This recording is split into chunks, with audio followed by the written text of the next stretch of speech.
Steve Cannon was never mistaken for anybody else. The legendary Twin Cities radio host dominated afternoon drive time for nearly 3 decades. Of course, he had some help. Joining him in studio each day were alter ego sidekicks Ma Linger, Morgan Mundane, and Backlash LaRue. Steve Cannon lost his battle with cancer this week at the age of 81. Back on the eve of his retirement from WCCO Radio, he sat down with us for a rare TV interview, and it was classic Cannon. Here's an extended clip. I remember talking to you in the studio one day, and you had gone off on the announcers who rely on calls as a crutch. You said it's all about personality, young woman.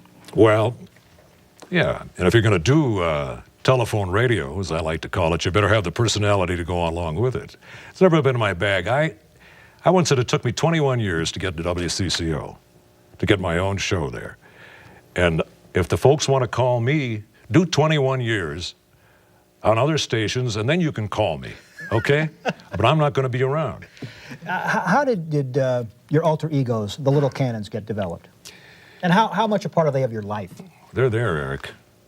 I get paid for that schizophrenia. Do you hear that, folks? What camera are we on? Over here? Yeah. I'm not Morgan Mundane. I am not Ma Linger, and I'm not Backlash LaRue.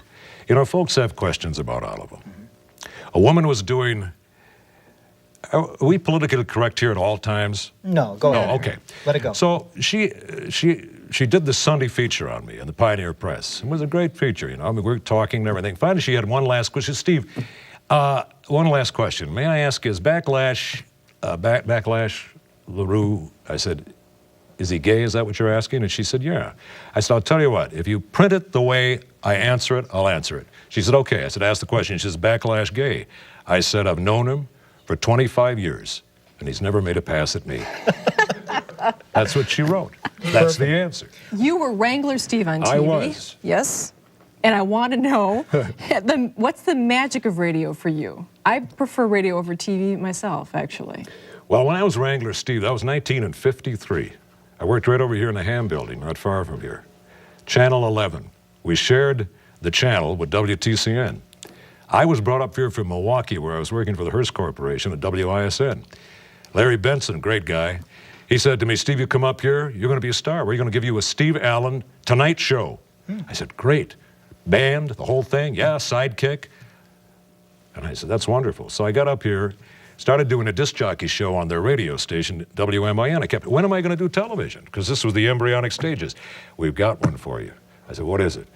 We bought a nice package of movies, and they threw in some old westerns. And what we want you to do is go down to, there was a place called Cohn's Costume Shop in downtown St. Paul here.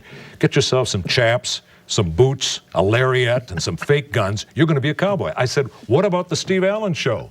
They said, that's coming. I said, I'm not going to do it. They said, we'll pay you X amount. I said, I'll do it, but I'll do it on my level. Folks that haven't, maybe there's a few people that haven't heard you or have not heard you in a while. You're on from 3 to 6 for the next week, 8:30 a.m., and you'll be reminiscing the next week? I will do that. Help me out here before you go. Where'd the Eveleth Barking Dogs come from? Beyond it being, you know, Eveleth, but where did that whole shtick come from? Both my brothers were in the Eveleth City Band, under the direction of genial Emil Eichela, and your father was in that band. Yep. French horn. French horn. And they recorded this thing. And I got it, and I played on the radio for 26 years, and I survived 26 years. And congratulations. And you got the money. And I got the money. That's Thanks, great. Eric. Great to have you. Thanks, Kathy. Appreciate it. Thanks.